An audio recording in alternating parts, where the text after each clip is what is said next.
Hello my dear student, आप सभी लोगों का स्वागत है एग्ज़ाम बूस्टर की इस चौथी क्लास में। अब तक हमने ये जो एग्ज़ाम बूस्टर की जो सीरीज चल रही है उसमें 3 क्लास आ चुकी है, जिसमें वेरी वेरी इंपॉर्टेंट क्वेश्चंस लिए गए हैं जो आपके एग्ज़ाम की दृष्टि से बहुत ही इंपॉर्टेंट है ना। तो इस इंपॉर्टेंट क्वेश्चन की सीरीज को आप बिल्कुल भी मिस मत करें, क्योंकि आपका एग्ज़ाम नज़दीक है, आपकी स्कीम भी आ चुकी है, इसलिए आप तैयारी में बहुत अच्छे से लग जाइए। तो यहाँ पर आपको टोटल अंसाल और उसके अलावा ये एग्जाम बूस्टर की सीरीज चलाई जा रही है। इसके कर लेने से ये गारंटी है कि आप मैथ में बहुत ही अच्छा नंबर लेकर के जरूर आएंगे। तो आज जो है हमारी ये एग्जाम बूस्टर की चौथी क्लास है, इसमें भी हमने कुछ ऐसे इंपॉर्टेंट क्वेश्चंस लिए हैं जो आपके एग्जाम में यहीं से देखने को मिल सकते हैं।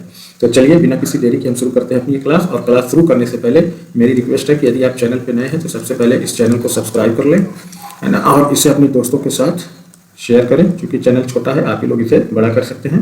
और वीडियो अच्छी लगे तो लाइक कर दिया करें, प्यारा सा और अच्छा सा एक कमेंट भी कर दिया करें। ठीक है, तो चलिए शुरू करते हैं हम अपनी ये क्लास। इसमें क्वेश्चन नंबर 1 है कि दिया है कि लासा 132,288 का कितना है, 3,168 है, तो हमें क्या ज्ञात करना है, मासा। तो बच्चों आप जानते हैं ये बताया भी गया है कि लासा गुणे मासा बराबर दो संख्याओं का गुणनफल होता है। तो यहाँ पर देखो 132 और 288 का हमें क्या दिया गया, ये लासा कितना है, 3,168। तो यहाँ पे हम लिख लेते हैं 3,168। मासा हमें क्या करना है, ये फाइंड करना है। और दो संख्याओं का गुणनफल का मतलब है कि इन दोनों संख्याओं का हम गुणा कर दें। कौन सी है, 132 है और 288 है, ये हमने रख दिया। अब हमें निकालना है मासा। क्या निकालना है, मासा। तो इधर देखो है 132 गुणे 288। अब यहाँ देखिए 3,168 का गुणा है, तो इधर लाएंगे हम जब, तो 3,168 से भाग दे देंगे। अब इसको हम चाहे तो काट के देखो छोटा कर लेते हैं ना। तो यहाँ पे हम करेंगे 2 छक 12, 13 में से आप 12 निकालेंगे, एक बचेगा, 2 उतारेंगे 12 हो जाएगा, फिर ये हो जाएगा 2 छक 12। यहाँ पे काटा 2 एकम 2, एक बच्चा, फिर 2 पच्चे 10 किया, 11 में से 10 निकाला, एक बच्चा, 6 उतारे 16 हो जाएगा, 2 अट्ठे 16, फिर 2 चौक 8, ये कट जा रहा है। फिर हम यहाँ काट दें तो 2 तिहाई का 6 और 2 तिहाई 6, ये हो गया। यहाँ पे हम काटेंगे तो देखो 2 सत्ते कितना हो जाएगा, 14, एक बच्चा 8 उतारा 18, तो 2 नवा 18 और 2 दूना के 4। अब यहाँ से देखो इसको हम काटते 2 एकम 2 और 2 चौक 8 और 2 चौक 8, फिर यहाँ काटेंगे हम तो 2 तिहाई 6 हो जाएगा और 2 नवा 18 और 2 छक 12, अभी भी कटेगा 2 से, तो 2 सत्ते 14 हो गया और 2 दूना के 4 हो गया। आगे ये भी कटेगा कि 2 एकम 2, एक उतारा, एक बचा, 9 उतारा 19 हो जाएगा, तो 2 नवा 18 हो जाएगा, फिर 2 अट्ठे 16 हो जाएगा, है ना। अब यहाँ पे देखो अभी भी ये 2 से कट सकता है कि 2 तिहाई 6 और 2 छक 12, और ये कट जाएगा हमारा कितना, 2 नवा 18 और 2 नवा 18। तो इस तरीके से देखो यहाँ मिलता है हमें क्या, 33 गुणे, यहाँ कितना आया है 36 बटा कितना है 99।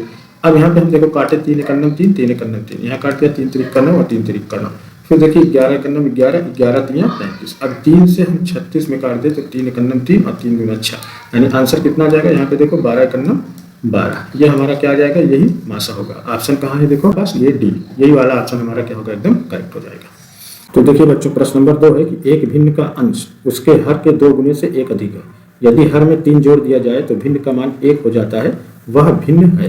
क्या हो सकती है वो, 5/2, 2/5, 9/2 या 7/2। तो सबसे पहले देखिए सवाल को समझने की कोशिश करें। इसमें कहा गया कि भिन्न का अंश उसके हर के 2 गुणों से 1 अधिक है।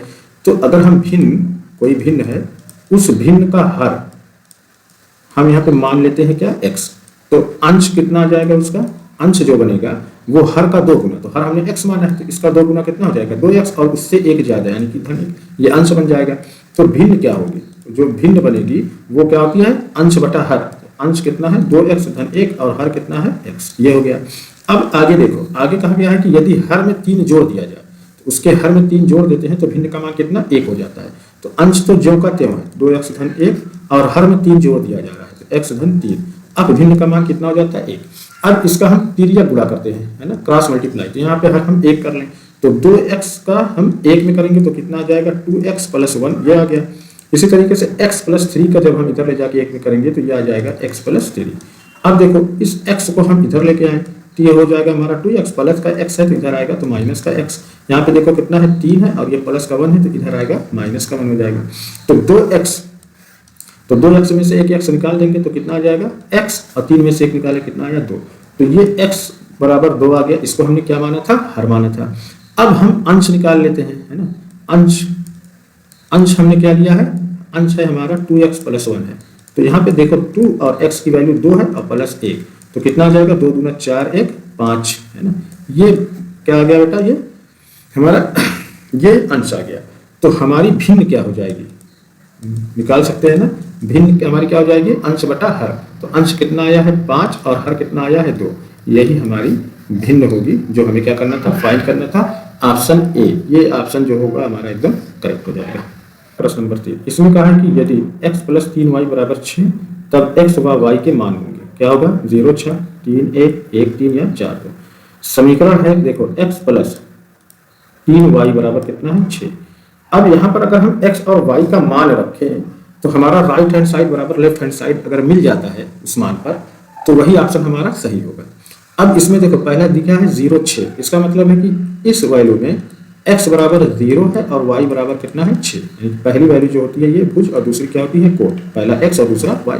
x + 3y में क्या रखते हैं, x और y का मान रखते हैं। तो पहला हम लेते हैं, पहला ऑप्शन हमारा देखो यहाँ x की 0 और y की कितना है, y की वैल्यू कितनी है 6। तो 3 गुणा हम 6 करते हैं, तो ये हो गया 0 और 3 6 कितना हो गया 18। 0 में 18 जोड़ेंगे कितना आएगा 18, जो इक्वल नहीं हो सकता। तो इसीलिए ये ऑप्शन हमारा ए नहीं होगा। दूसरी बात देखो हम यहीं पर रखते हैं कि x + 3y = किसके 6 के। तो दूसरा देखो यहाँ x = कितना है 3 और y = कितना है 1। तो यहाँ पे हम रखते हैं 3 और यह गया 3 × 1 है ना। तो यहाँ पे देखो 3 ये हो जाएगा और 3 × 3, तो 3 3 कितना हो गया 6। ये बराबर हो रहा है किसके 6 के, यानी कि लेफ्ट हैंड साइड बराबर किसके आ रहा है, राइट हैंड साइड के।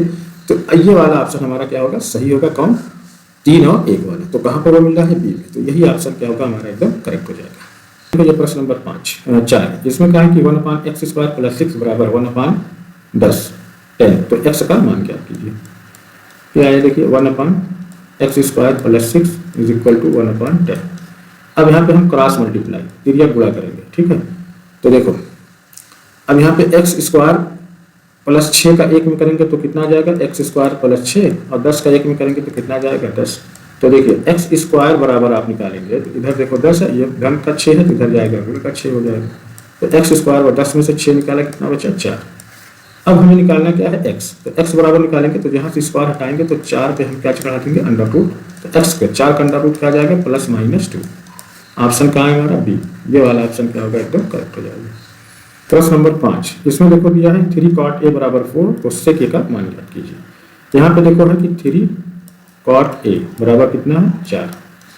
तो यहाँ से देखो हम cot a निकालेंगे तो यहाँ पे 3 का गुणा है तो इधर लाके हम क्या कर देंगे 3 से भाग दे देंगे। ये क्या आ जाता है हमारा cot a। तो देखिए बच्चों अब देखो यहाँ पे हम निकालते हैं tan a। तो tan a बराबर क्या होगा 1/cot a, ये होगा। तो cot a का मान कितना है 4/3। तो tan a का मान कितना आ जाएगा, इसका उल्टा 4/3। 4/3 का उल्टा कितना हो जाएगा 3/4। तो जैसे आप यहाँ पर रखेंगे 1/4/3, यही रखना है। तो जब हम इसको इधर लेके जाएंगे ऊपर तो कितना हो जाएगा 3/4, उल्टा उसी का हो जाता है। तो tan a की वैल्यू कितनी आ रही है हमारी 3/4। अब यहाँ हमने tan a क्यों निकाला, ये बात अभी आपको समझ में आ जाएगी क्यों निकाला है। तो देखो हमें निकालना है क्या sec स्क्वायर। तो यहाँ पे देखिए ये होता है कि sec square a minus tan square a बराबर होता है 1, ये फार्मूला होता है। तो जब हम sec स्क्वायर a निकालेंगे तो 1 ये माइनस का tan स्क्वायर है, इधर जाएगा तो क्या हो जाएगा प्लस का tan स्क्वायर a। अब देखिए तो sec स्क्वायर a बराबर 1 प्लस, अब यहाँ पे हम tan a की वैल्यू रखते हैं तो कितना हो जाएगा यहाँ 3/4, इसका स्क्वायर है तो यहाँ पे हम क्या कर देते हैं स्क्वायर। तो देखो sec स्क्वायर a बराबर कितना हो जाएगा 1 प्लस 3 का वर्ग यानी 3 का स्क्वायर 9 और 4 का स्क्वायर कितना हो जाएगा 16। तो देखो sec स्क्वायर a, अब 16 का 1 में हम गुणा करें तो 16 का 16 और 9 जोड़ोगे तो कितना हो जाएगा 25 बटे कितना हो जाएगा 16। तो sec a बराबर कितना, यहाँ पे स्क्वायर हटाया तो इधर ला करके हमने रूट को चढ़ा दिया है ना। तो sec a बराबर √25/16। तो देखो sec a बराबर अब 25 का रूट अगर हम वर्गमूल निकालेंगे तो 5 बचे 25, 5 आ जाएगा और 16 का कितना आ जाएगा 4। तो sec a का मान कितना आ जाएगा 5/4। ऑप्शन कहाँ है देखो डी, ये वाला ऑप्शन क्या आ जाएगा हमारा एकदम करेक्ट हो जाएगा। प्रश्न नंबर 6, अब ये जो है वर्णात्मक प्रश्न है, सब्जेक्टिव क्वेश्चन। 5 नंबर ऑब्जेक्टिव होते हैं और 5 नंबर आपके सब्जेक्टिव होते हैं। अब इसमें चित्र है, ये देखिए ABC एक त्रिभुज है, इसमें क्या है कि DE जो है ये पैरेलल है, समांतर किसके हैं BC के। ये DE समांतर किसके हैं इस BC के। और AD बराबर x है, DB बराबर x-2, AE बराबर है x+2 और EC बराबर है x-1। तो x का मान ज्ञात कीजिए। तो यहाँ पर ये जो अननोन वैल्यू x है उसका हमें क्या करना है, मान ज्ञात करना है। तो सबसे पहले देखो, चूंकि यहाँ पे हमें दिया है कि ये जो बी है ये समांतर किसके हैं, BC के हैं। तो आधारभूत समानुपातिक प्रमेय एक होती है, आधारभूत समानुपातिक प्रमेय, ये आपने पढ़ा होगा। ये क्या कहती है, त्रिभुज ABC है ना। तो ABC की भुजा ये जो AB है और AC की भुजा दूसरी भुजा कौन है, ये AC है, ठीक है। अब AB का मध्य बिंदु D और AC का मध्य बिंदु E है, इसको मिला करके एक रेखा इस तरीके से खींची जाती है और ये रेखा जो है त्रिभुज की तीसरी भुजा यानी कि इस आधार के क्या है, पैरेलल है, समांतर है। तो जब समांतर होती है तो वो इस दोनों भुजाओं को समान अनुपात में विभाजित करती है। यही है हमारा क्या, आधारभूत समानुपातिक प्रमेय। मतलब ये हो जाएगा कि ये इस तरीके से विभाजित करेगी कि AD अपान DB ये बराबर होगा किसके, AE अपान EC। अब यहाँ पे हम सबकी वैल्यू रखते हैं, ठीक है। तो AD बराबर कितना है, x, और DB कितना है, देखो x माइनस 2 है। AE कितना है, x प्लस 2 है, और EC कितना है, x माइनस 1 है। तो अब यहाँ पे हम जब हम क्रॉस मल्टीप्लाई करेंगे तो इस x माइनस 1 का इधर ले जाके करेंगे, है ना। तो ये हो जाएगा x माइनस 1 बराबर, अब इसका इधर करेंगे तो ये हो गया देखो x माइनस 2 और दूसरा आ जाएगा यहाँ पे x प्लस 2, इस तरीके से। अब आगे हम इसको सॉल्व करें तो x का x हम करेंगे कितना हो जाएगा, x स्क्वायर माइनस फिर x का इस 1 में करेंगे तो कितना आ जाएगा, x बराबर। अब यहाँ पे देखो x माइनस 2 है, दूसरा x प्लस 2 है। तो फार्मूला आपने एक पढ़ा है कि a माइनस बी और दूसरा होता है a प्लस बी, ये बराबर होगा a square minus B square के। तो यहाँ पे आप करेंगे तो होगा x स्क्वायर माइनस 2 का स्क्वायर। तो यहाँ कर दो कि x स्क्वायर माइनस x बराबर, ये हो गया देखो x स्क्वायर माइनस 2 गुना के 4। अब इस x स्क्वायर को इधर लेके आते हैं तो हो गया x स्क्वायर माइनस x, और प्लस का है तो इधर आएगा माइनस का x स्क्वायर बराबर, यहाँ बचा कितना, माइनस 4। तो plus x square minus x square, तो यहाँ पे आ जाएगा कि माइनस x बराबर कितना है, माइनस 4 के। तो इसका मतलब कि x बराबर कितना हो जाएगा, 4। यही हमें क्या करना था, यहाँ पे फाइंड करना था। ये 2 नंबर का क्वेश्चन है और यही हमारा फाइनल आंसर हो जाएगा। प्रश्न नंबर 7 है, इसमें है कि उस समांतर श्रेणी के प्रथम 51 पदों का योग ज्ञात कीजिए जिसके दूसरे और तीसरे पद क्रमशः 14 और 18 है। अब बच्चों देखो यहाँ पे दूसरा पद कितना है, A2 बराबर कितना दिया गया है, 14, और A3 बराबर कितना है, 18। तो इससे हम D निकाल देंगे, क्या करेंगे कि A3 में से A2 को हम माइनस कर देंगे। तो D बराबर कितना हो जाएगा, 18 माइनस का 14, तो D बराबर आ जाएगा 4। ये D की वैल्यू आ गई, ठीक है। अब हमें क्या पता करना है, A। तो A को हम कैसे निकालेंगे, तो A1 ये हमें निकालना है। तो A1 या A, तो इससे क्या करते हैं कि A2 में से D को हम घटा देंगे। क्यों घटाते हैं, तो जैसा कि आपको पता है कि जब हम A2 निकालते हैं तो क्या करते हैं कि इस A यानी कि A या A1 में D को जोड़ देंगे, है ना। तो जब हम इस A1 को निकालते हैं कि A1 बराबर, तो इधर ला के हम D घटा देंगे, तो ये हमारा आ जाएगा कि A2 माइनस D, यही आता है जब A1 निकालते हैं। तो यहाँ से हम देखो A1 हमारा कितना आ जाएगा, अब A2 बराबर कितना है, 14, और D बराबर कितना आया है, 4। तो A1 बराबर कितना आ जाएगा, 10। अब हमें निकालना क्या है कि प्रथम 51 पदों का योग ज्ञात करना है, यानी कि S51 हमें फाइंड करना है। तो योग वाला फार्मूला आप लगाइए कि Sn बराबर क्या होता है, n/2, यहाँ पे हो जाएगा 2a plus n-1 into T. तो हमें निकालना है S51। तो n की वैल्यू कितनी आ जाएगी, 51/2, और 2 गुणे a की वैल्यू कितनी आई है, 10, वही A1 जो है। अब यहाँ n की वैल्यू आ जाएगी 51 माइनस 1, और d की वैल्यू कितनी आई है, 4। सबको हमने रख दिया।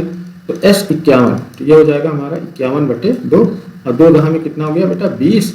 अब 51 में से 1 निकालेंगे, कितना बचेगा, 50 गुणे कितना हो जाएगा, 4। तो S51, तो यहाँ पे देखो यह है 51/2, है ना। अब यहाँ पे हो गया देखो 20, और 50 का हम 4 में गुणा कर देंगे तो कितना आ जाएगा, 200। तो S51 बराबर, तो ये हो गया देखो 51/2 गुणे, ब्रैकेट को हमने तोड़ा, गुणन का 200 में 20 जोड़ा तो कितना आ जाएगा, 220। अब देखो आगे हमें क्या करेंगे, तो S51, तो यहाँ से देखो 2 से हम भाग दिया, 2 एकम 2, 2 एकम 2, 0, यानी कितना आ जाएगा, 51 गुणे 110। अब यहाँ पर आप गुणा कर लीजिए। तो 110 में 51 का हम गुणा कर देते हैं। तो 1 0 0, 1 एकम 1, 1 एकम 1, क्रॉस किया, 5 0 0, 5 एकम 5, फिर 5 एकम 5, जोड़ दो, 0 आ जाएगा, यहाँ पे आ जाएगा 1, 5 1 6, और ये आ जाएगा 5, यानी कि 5600 10। कितना आ जाएगा? 5610। यही हमारा आ जाएगा प्रथम 51 पदों का योग। प्रश्न नंबर 8, इसमें कहा गया है कि सिद्ध कीजिए कि एक वृत्त के बाह्य बिंदु से खींची गई स्पर्श रेखा की लंबाई क्या होती है? समान होती है। तो सबसे पहले हम इसका फिगर बना लेते हैं। ये देखो, ये एक वृत्त है। अब वृत्त का ये केंद्र हम ले लेते हैं बीचों बीच में O। ये इसका केंद्र आ गया O। अब यहां से देखो, इसका कोई बाह्य बिंदु जो है ये है P, है ना। अब इसके ये स्पर्श क्या कहा गया है कि बाह्य बिंदु से खींची गई स्पर्श रेखा। अब यानी कि ये वृत्त को स्पर्श करती हुई एक रेखा ये और दूसरा ये, है ना। कहता है कि स्पर्श रेखा की लंबाई क्या है? समान है। अब यहाँ पर हम बिंदु मान लेते हैं कि ये A हो गया और दूसरा बिंदु यहाँ पर हम ले लेते हैं, ये मान लीजिए क्या हो गया, है ना। अब इसमें हम क्या करते हैं कि इस O से A को और इस O से B को इस तरह से मिलाया और इस O को हम मिला देते हैं P से, ठीक है। इसमें देखो, सबसे पहले हम लिखेंगे कि दिया है। दिया क्या है कि O जो है ये वृत्त का केंद्र है।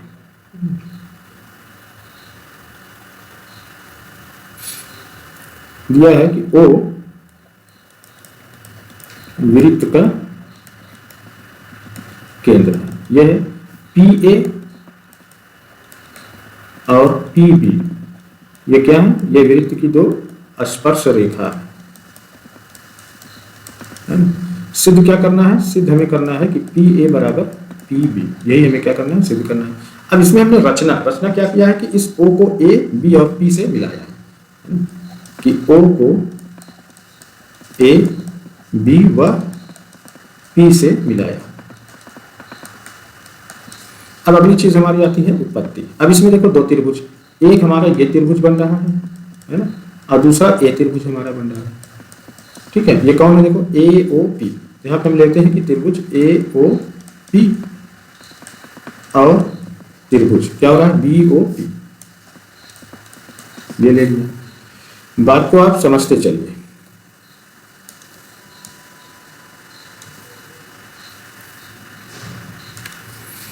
अब इसमें देखो क्या क्या हमारा बराबर होगा, है ना। तो सबसे पहली चीज देखो, ये जो त्रिभुज है हमारा AOP और BOP, इसमें ये जो OPOP है ये क्या है? कॉमन है। तो हम यहाँ पे लिखेंगे कि OP बराबर किसके? OP के। रीजन क्या लिख देंगे? उभयनिष्ठ। ये भुजा हमारी कैसी है? उभयनिष्ठ। ये क्यों हो गया।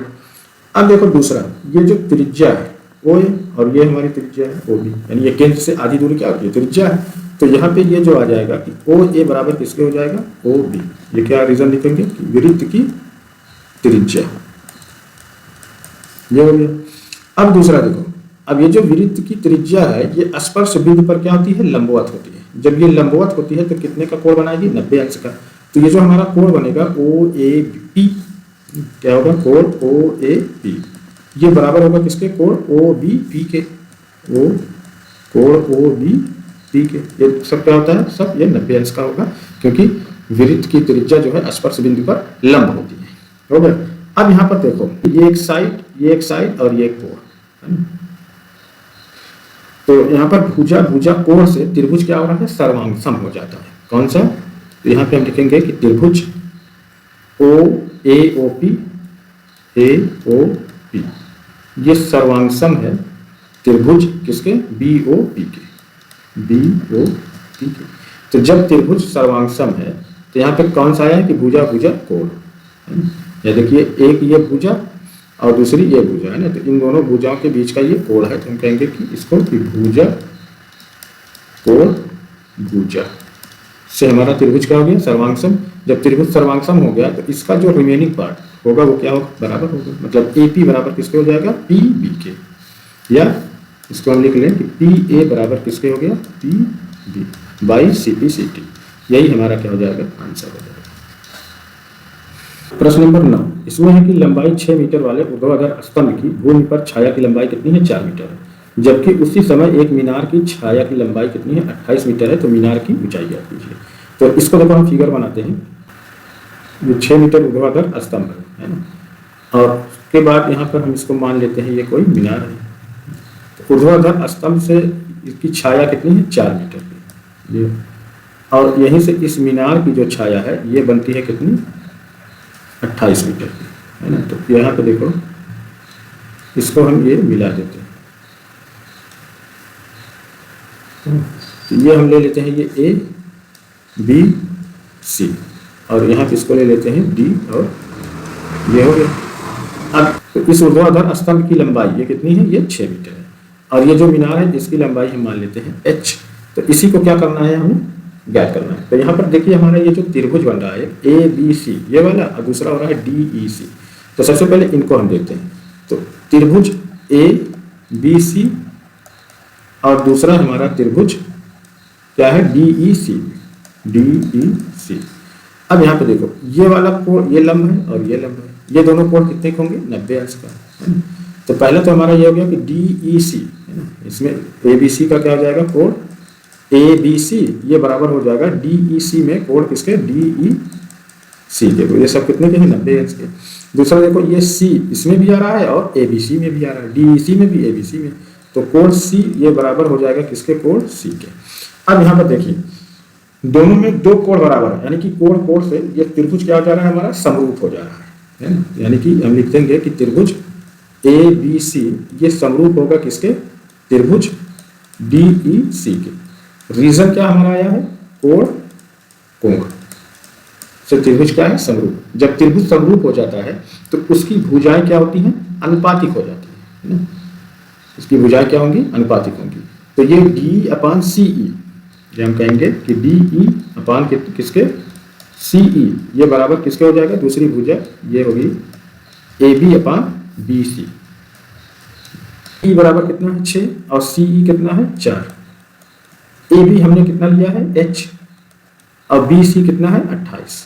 सबको रख दो और इसका क्रॉस मल्टीप्लाई कर दीजिए। तो 4 का h में करोगे कितना आ जाएगा, 4h, और 6 का 28 में हम करेंगे तो कितना हो जाएगा, 6 गुणे 28। और जब h बराबर निकालेंगे तो 6 गुणे 28, यहाँ 4 का गुणा इधर लाके हम 4 से भाग दे देंगे, तो 4 सत्ते 28। तो h बराबर कितना हो जाएगा, 6 गुणे 7, यानी कि h बराबर कितना आ गया, 6 सत्ते 42 मीटर। तो मीनार की ऊंचाई कितनी आ जाएगी बच्चों, 42 मीटर आ जाएगी। देखिए ये 10वां है, यानी कि इस सीरीज का आखिरी क्वेश्चन। इसमें दिया है कि बिंदुओं -3 10 6 -8 को जोड़ने वाले रेखाखंड को बिंदु -1 6 किस अनुपात में विभाजित करता है। देखिए एक रेखा है जिसके बिंदु यहाँ पर ए है और दूसरा क्या है, बी है। अब ए का निर्देशांक कितना दिया है, -3 है और 10 है, और बी का निर्देशांक कितना है, 6 है और -8 है। अब यहाँ पर हम कोई बिंदु पी ले लेते हैं और इसका निर्देशांक दिया है कितना, -1 कामा में 6 ये है। तो ये P जो है इस AB को मान लेते हैं कि ये K अनुपात 1 के अनुपात में विभाजित कर रहा है, ये हमने मान लिया। तो यहाँ पे देखो ये जो होगा हमारा, ये x1 है और ये y1 है, और ये हो जाता है हमारा x2 और ये y2, और ये जो P का निर्देशांक दिया है x है और ये y है, ठीक है।